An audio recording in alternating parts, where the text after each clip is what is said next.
I wanted to just jump on live real quick because I had a couple words that I just wanted to share and felt like I needed to share.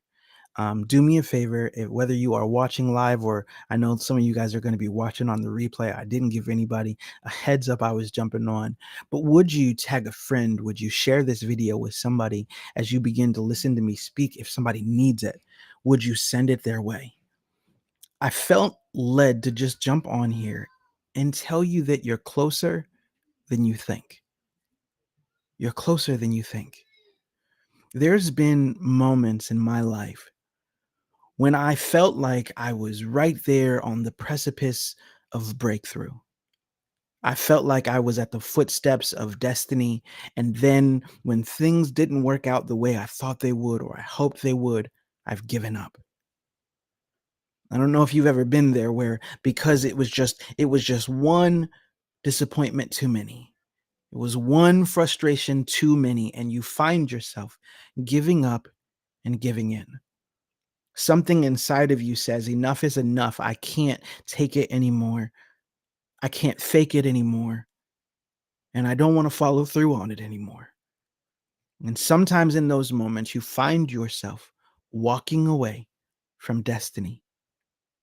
I want you to know that if you've been in a season of your life where it's like you've been so close, but it didn't happen, and it's been so close, but it hasn't come, and the breakthrough was right there, and you're on the brink.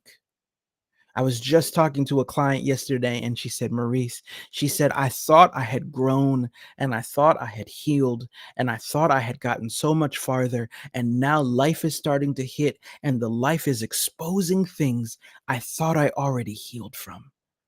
Life is exposing things that I thought I had already worked through. Life is exposing things that I thought I was already past. And I want to share a word with you that I shared with her. It's after God has begun to work you through some of your deepest tragedies and your darkest moments that you'll find that that area of your life gets tested again in another level. And I'm made to think about Psalm 23 when the scripture says, He guides me along paths of righteousness for his name's sake. Yea, though I walk through the valley of the shadow of death, I will fear no evil, for thou art with me. How does it happen exactly that you walk through a season of your life where God is guiding you and directing you and ordering your steps, and you feel like you're right where you're supposed to be? How exactly is it that you end up in the valley of the shadow of death? And one of the only conclusions that I've been able to draw is it possible that after you have been brought back from a death of parts of your life, you guys know that not all death is physical, and sometimes there's things that killed us when we went through them, and things that took us to such a dark and desperate place and space.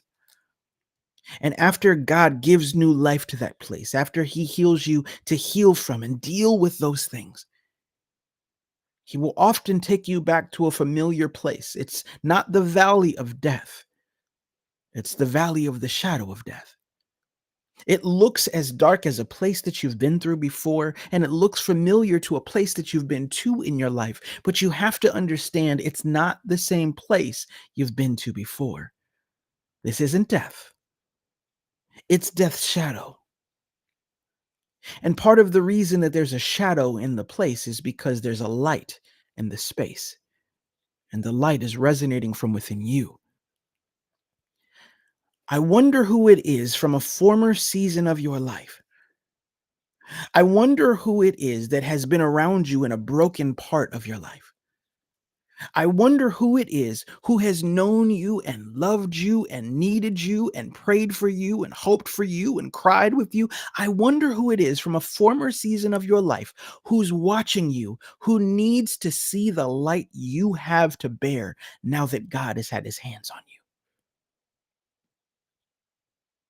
Sometimes, after we begin to grow through what we've gone through in our lives, God has a way of putting us back in familiar places so that someone else can be healed through our testimony.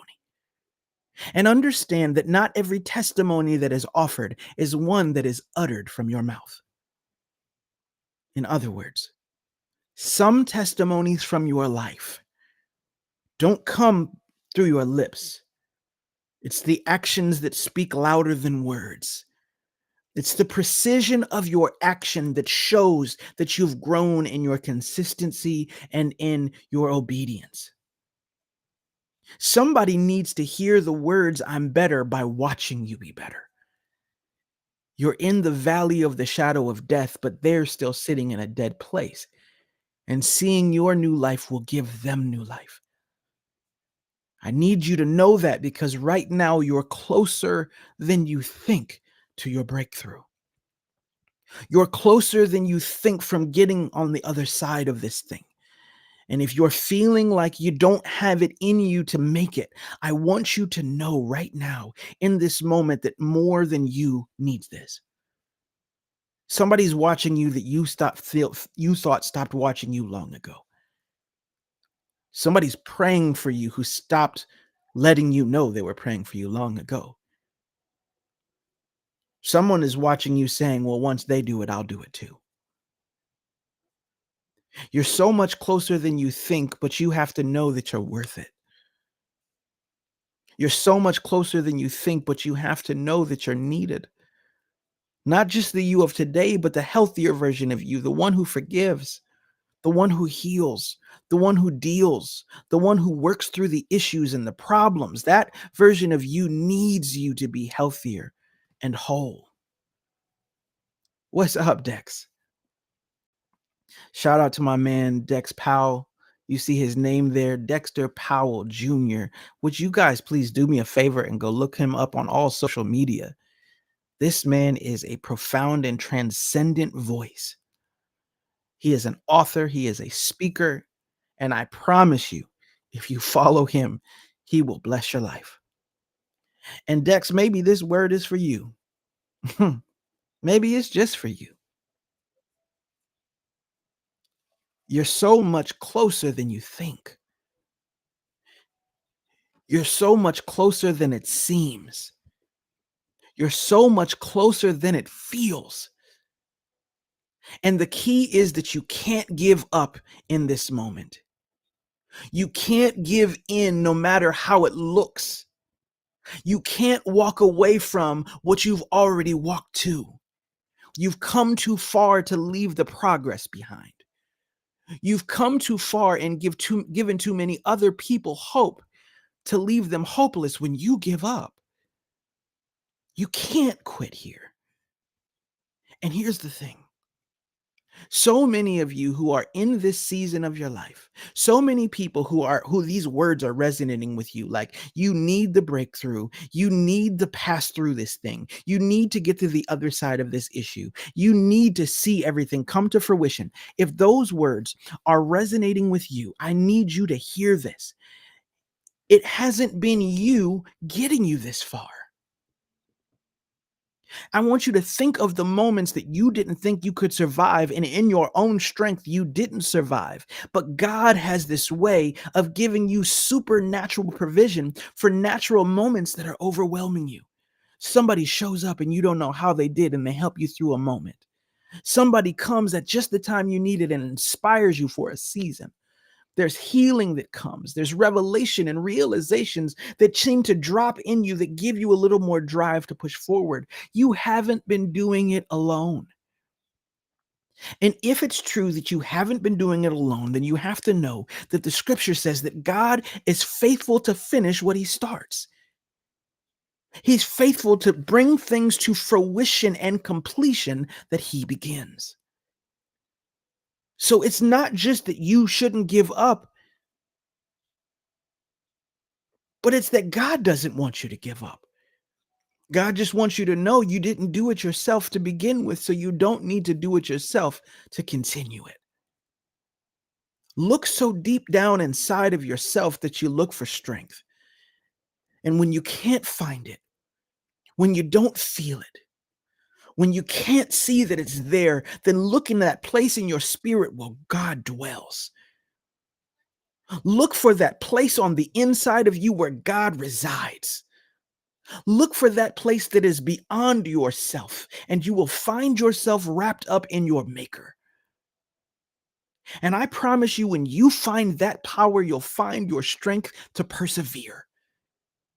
You'll find your reason to have resolve.